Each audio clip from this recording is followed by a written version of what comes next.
대표님, 오피스텔 주택수 제외된다라는 기사들이 많이 나오고 있는데 어떻게 생각하시나요?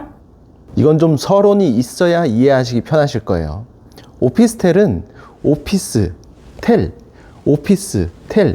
업무와 주거를 합쳐놓은 복합 공간입니다. 그래서 오피스텔은 재밌어요.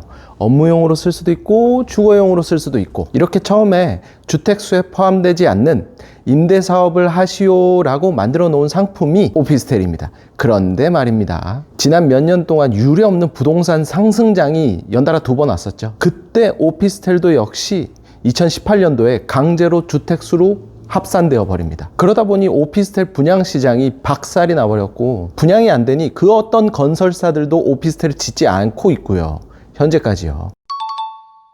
그럼 뭐가 문제인 건가요? 자, 여기서부터 시작입니다. 문제의 시작이에요. 건설사들이 규제 있는 오피스텔을 짓지 않고 규제 없는 쪽으로 시선을 돌립니다. 그래서 지금까지 생활형 숙박시설, 지식산업센터 이런 것들만 우후죽순 지어 올렸어요. 지식산업센터는 말 그대로 기업이 입주를 해야 하는데, 우리나라 기업의 숫자는 한정되어 있는데 무턱대고 지식산업센터만 몰아서 지어버리다 보니 지금 여기저기 공실로 아우성인 거고요.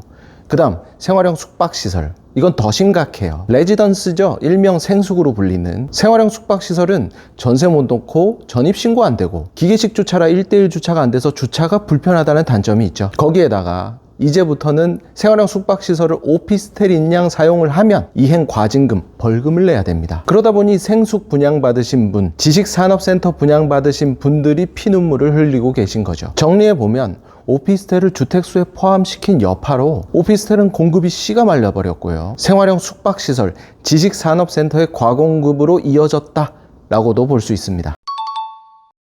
그럼 오피스텔 시장은 이제 끝났다고 봐야 하는 건가요? 그렇지 않아요. 자, 심플하게 아파트는 33평, 9평이죠. 3룸. 그리고 오피스텔은 1룸, 2룸. 이렇게 중소형이라고 보실 수 있어요. 그럼 이제 오피스텔이 없으니 다 아파트 가서 살면 되지 않느냐? 이건 천만의 말씀 만만의 콩떡입니다. 결론부터 말씀드리면 대한민국 인구 구조가 오피스텔화 되어 가고 있다. 그렇기 때문에 오피스텔은 없어질 수가 없다입니다. 무슨 소리요? 이제 인구 줄어든다고 맨날 뉴스 나오는데. 바로 그 점이에요. 합계 출산율 0.7명, 인구 절벽은 시작되었고 지방 도시들은 소멸해 가는데 늘어나는 인구가 있어요. 바로 1인 가구입니다. 요 몇 년 사이 혼자 사는 가구 수는 2배가 뛰어서 거의 750만에 육박한다고 합니다. 이들이 바로 원룸, 투룸에 살아야 하는 오피스텔 수요예요.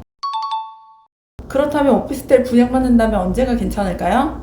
무조건 오피스텔 주택수 제외 발표 전에 분양받는 걸 추천합니다. 부동산 시장은요, 남들 뒷공무니만 따라다니면 맨날 뒷북만 치는 거예요. 몇 년 전 영끌족이 그랬죠. 부동산 상승장 막바지에 남들 쫓아 뛰어들었다가 지금까지 피보고 있는 거고요. 부동산은 남들이 안 할 때 샀다가 남들이 뛰어들면 파는 겁니다. 남들이 안 하는 부동산 하락장 때는요, 복덕방 가보시면 마피도 있고 로얄층도 있어요. 금매도 있고요. 그런데 남들 다 할 때는요, 피 주고 사야 합니다. 그게 부동산 시장인 거예요. 특히 앞으로 오피스텔 분양가는 여러분 상상 이상으로 뛸 겁니다. 건축비가 어마무시하게 오르고 있거든요. 전기차 시설 2배 확충해서 깔아야 하고요. 친환경 자재 무조건 써야 하고요. 층간소음 관련 기준 올라가서 심사 통과 못하면 준공이 안 나요. 이 모든 것들이 법제화되고 있죠. 건축비가 더블로 뛰고 있는 겁니다.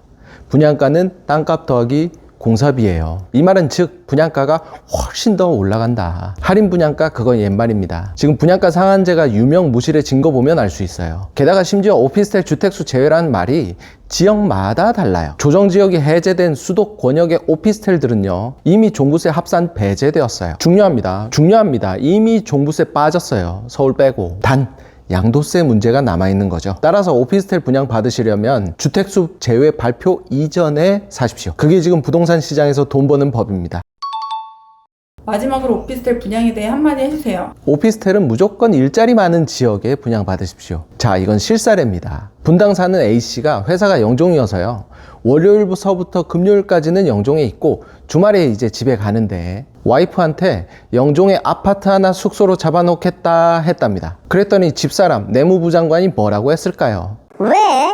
아파트 아예 독립을 하지. 이참에 두 집 살림 차려가지고 그냥 아예 이혼도장 찍고 나가.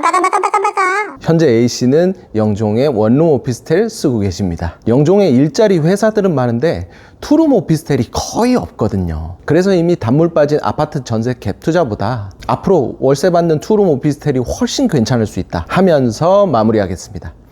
감사합니다.